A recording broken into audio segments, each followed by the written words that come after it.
Hey everyone, I want to talk about something important today because it's time to get back to our roots around free expression on Facebook and Instagram. I started building social media to give people a voice. I gave a speech at Georgetown 5 years ago about the importance of protecting free expression, and I still believe this today. But a lot has happened over the last several years. There's been widespread debate about potential harms from online content. Governments and legacy media have pushed to censor more and more. A lot of this is clearly political, but there's also a lot of legitimately bad stuff out there. Drugs, terrorism, child exploitation. These are things that we take very seriously, and I want to make sure that we handle responsibly. So we built a lot of complex systems to moderate content. But the problem with complex systems is they make mistakes.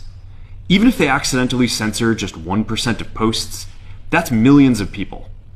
And we've reached a point where it's just too many mistakes and too much censorship. The recent elections also feel like a cultural tipping point towards once again prioritizing speech. So we're going to get back to our roots and focus on reducing mistakes, simplifying our policies, and restoring free expression on our platforms. More specifically, here's what we're going to do. First, we're going to get rid of fact checkers and replace them with community notes similar to X, starting in the US. After Trump first got elected in 2016, the legacy media wrote non-stop about how misinformation was a threat to democracy. We tried in good faith to address those concerns without becoming the arbiters of truth.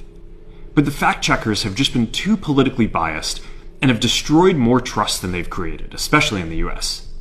So over the next couple of months, we're going to phase in a more comprehensive community notes system. Second, we're going to simplify our content policies and get rid of a bunch of restrictions on topics like immigration and gender that are just out of touch with mainstream discourse. What started as a movement to be more inclusive has increasingly been used to shut down opinions and shut out people with different ideas, and it's gone too far. So I want to make sure that people can share their beliefs and experiences on our platforms. Third, we're changing how we enforce our policies to reduce the mistakes that account for the vast majority of censorship on our platforms. We used to have filters that scanned for any policy violation. Now, we're going to focus those filters on tackling illegal and high-severity violations. And for lower severity violations, we're going to rely on someone reporting an issue before we take action. The problem is that the filters make mistakes, and they take down a lot of content that they shouldn't. We're also going to tune our content filters to require much higher confidence before taking down content. The reality is that this is a trade-off. It means we're going to catch less bad stuff, but we'll also reduce the number of innocent people's posts and accounts that we accidentally take down. Fourth, we're bringing back civic content. For a while, the community asked to see less politics because it was making people stressed, so we stopped recommending these posts. But it feels like we're in a new era now, and we're starting to get feedback that people want to see this content again.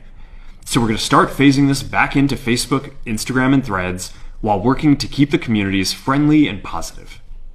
Fifth, we're going to move our trust and safety and content moderation teams out of California, and our US-based content review is going to be based in Texas. As we work to promote free expression, I think that it will help us build trust to do this work in places where there is less concern about the bias of our teams. Finally, we're going to work with President Trump to push back on governments around the world that are going after American companies and pushing to censor more. The US has the strongest constitutional protections for free expression in the world. Europe has an ever-increasing number of laws institutionalizing censorship and making it difficult to build anything innovative there. Latin American countries have secret courts that can order companies to quietly take things down. China has censored our apps from even working in the country.